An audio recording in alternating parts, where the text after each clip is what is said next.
Jeez Louise, dude, he got me twice in a row. Embarrassing. Oh, God! Shut up, please. Jesus Christ. Okay, things are getting kind of close right now, dude. You're ult ready? I don't know. Stop playing, really. Where's your ult at? I'm not playing with you right now. I genuinely don't know. What are you saying to me right now? Is your ult ready? Is something wrong with your game? Are you suddenly illiterate? What's going on? There's nothing wrong with my game. I just can't see it.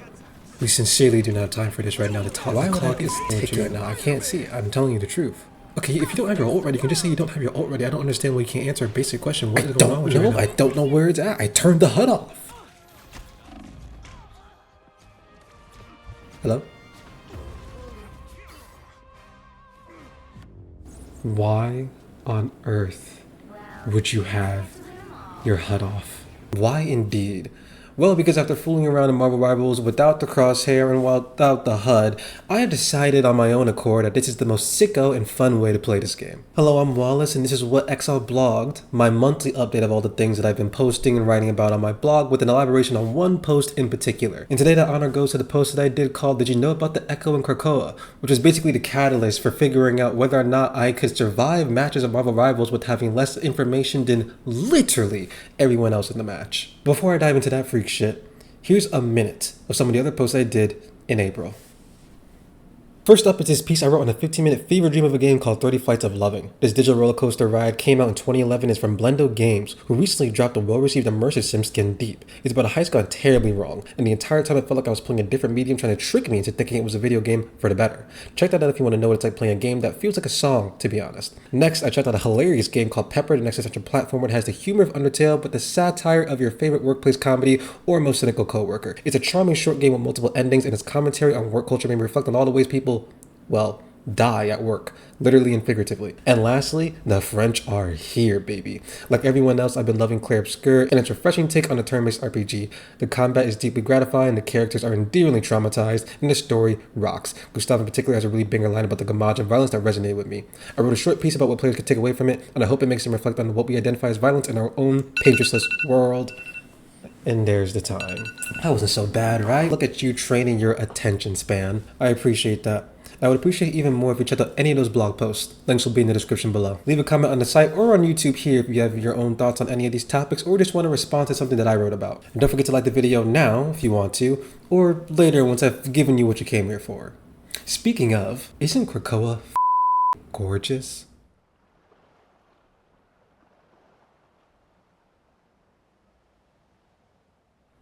It's actually wild how good these maps look. It's not novel to say that Marvel Rivals is a feast for the eyes, skins, ults, asses, and all, but Krakoa has been an especially nice meal. It was so nice, in fact, that when I wasn't thinking about how crazy it is to watch Emma Frost choke someone out and hear someone else say, I wish that was me.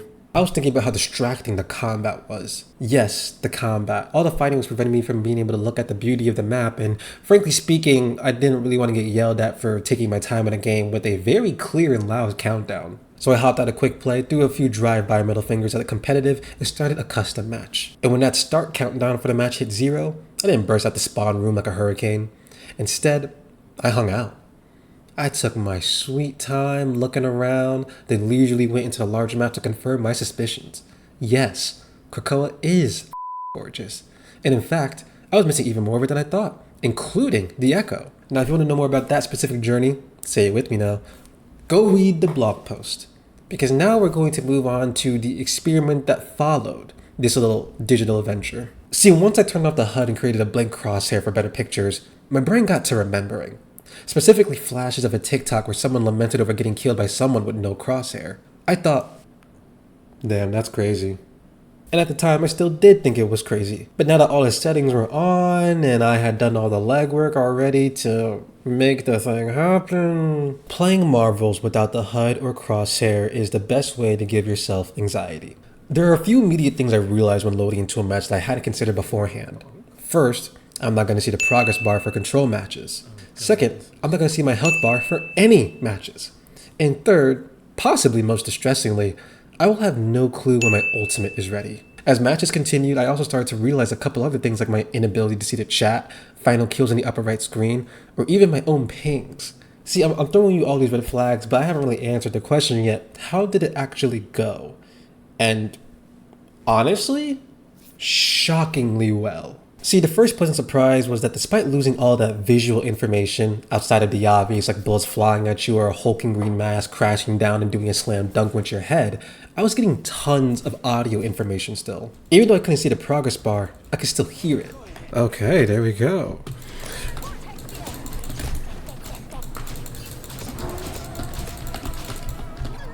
Plus, in case you don't know, it does change the noise it makes depending on how far along it is. So that, mixed with the urgency I could pick up from my squad mates when we're getting clapped into oblivion, ensured I still understood the timing of a match. The next thing that was going surprisingly okay was ending superhero careers without a crosshair. This was a real concern for me because, like, at best I'm an okay to decent shot when it comes to shooters in general, so I feel like I'm pretty reliant on a crosshair in most games. Especially considering I use Storm, a character who takes heads off at a distance. Admittedly, it didn't start off smooth either. Without the crosshair, my focus kept landing on the character model instead of where the enemy actually was, so my shots were always a bit off in the beginning. Oh my god, dude. Aiming is a nightmare. However, after a few matches of embarrassing myself, I figured out where the crosshair should be, to the right and a little up from Storm's head. How specific, I know, but frankly speaking, vibes are kind of the best way to approach this experience as a whole. Know kind of what you're going for, really lean into that feeling, and that's when the best of this experience really shows itself to you. See, something this experience really highlighted for me was exactly how much feeling things out that a UI actually takes away. When you know exactly how much time is left for an ability, or exactly where an enemy is when you ping them, or exactly what percentage the progress bar is at, it's fairly easy to read the motions of a game. This isn't to say that matches aren't exciting. I've got way too many hours of Marvel Rivals to say something that's such a bold-faced lie, but now I'm realizing how much excitement is being left out by knowing all of this. Here's another way to think about it. It's like the difference of playing a sports game while being able to see a scoreboard versus without being able to see the scoreboard. That might not seem intuitive at first, but as someone who played soccer for well over a decade, I can tell you right now, people's entire behaviors will change depending on how much time they know is left in the match or not. Time will sometimes be so important to just a person's play or just like the general strategy of a team that coaches or a very invested parent will be screaming different time markers from the sideline. I mention this to say that I was stepping on the gas when it came time to fight. Every moment truly felt like it could be the last. Because hell, it really could have been once you start hearing the sound blaring in your ears. So being sluggish never really felt like a good option. I also admit my own bias here a little bit. I kind of prefer it when a game gives me an option to not play with the HUD. Like I just mentioned Clair Obscur Expedition 33, and part of the reason I like that game so much is that for the most part of that game when you're not in combat, you're not being flooded with any type of information outside of the world itself. There's nowhere pointing you to where you're trying to go. There's no markers over people's heads saying, here, come talk to me for next important key, next important quest. And I enjoyed Adamfall for a very similar reason. I just like it when there's not as much information being given to me, but the world gives me enough clues where you didn't really need to put any kind of artificial third, fourth wall breaking type of thing in front of me. I would never call this immersive Marvel Rivals, just so we're all on the same page. I would just call this experience exciting. Maybe more exciting than I would call it immersive. But I will say, speaking of being more engaged, killing feels crazy without the HUD. Don't worry, I haven't been reborn with a new thirst for blood on Halloween night or anything, but there was notably more weight to the kills. I've already written at length about what I think of Marvel Rivals' treatment of corpses at the publication Unwinnable. A link to the article will also be in the description if you're interested, but the experiment actually would have added to my larger point there. Marvel Rivals doesn't give you a lot of time to sit with the corpses in the game, in fact, literally only 10 seconds. To quote myself briefly, there's a weight missing without the perception of a life being in danger. But more than 10 seconds of questioning mortality might be too much for someone who just wants to swing around as Spider-Man. And that little thing called mortality slammed me a bit more without any numbers or, hey, look in the top right corner, I just killed that guy, graphic to assuage the fact that I was taking heads off and bodies were going still. There's other little things here or there that were just funny to realize without the HUD being on. Like, for example, you don't get those like cutscenes of when you've completed a match showing whatever graphic is going to appear when it shows defeat or victory. Instead, you just literally watch the map load in, which is just making me laugh. Like, that's just a nice moment of seeing how the game hides its larger loading stuff to make itself appear pretty while doing some of the more ugly work behind the scenes. It's just a very cool thing to realize the ways that they get around some of the less appealing parts of it while still making sure the experience doesn't feel clunky. So with all that said, what are my final feelings about Marvel Rivals without a crosshair and without the HUD?